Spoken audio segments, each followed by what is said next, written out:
આ એક નદી, દર્પણમાં મારા ચહેરાની પાછળ હજીએ વહેતી એક નદી નામે સાબરમતી.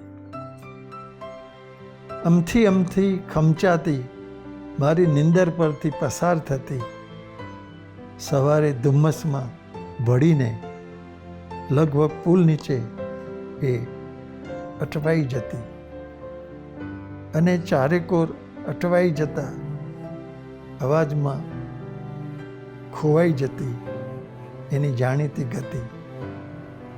એક સામટી અદૃશ્ય થતી આ શહેર જેટલા જૂના આકાશમાં ને વળી પાછી ઉતરતી સ્મરણમાં સચવાઈ રહેલ પર્વતની તળેટીમાં. એમ તો એ તળેટીથી તે છેક અમારા મકાનને ટેકો દેતી દિવાલ સુધી એના પૂર ચડી આવ્યા છે, પણ અમે બારણા ખોલીને બહાર આવીએ તે પહેલાં ઓસરી ગયા છે.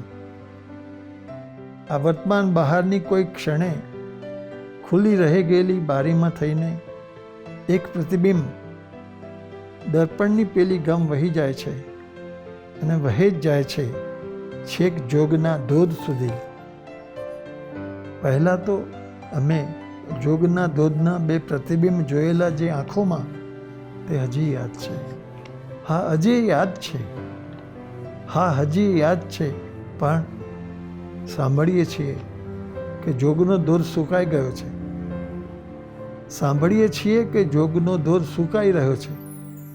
આ નદીની જેમ અમે માનવા તૈયાર છીએ કે હજી પૂર આવશે, પણ સવારે દિવાલની પાછળથી કે રાત્રે અધખુલ્લી આંખે અમે જોઈએ છીએ કે સુકાઈ રહી છે આ એક નદી નામે સાબરમતી.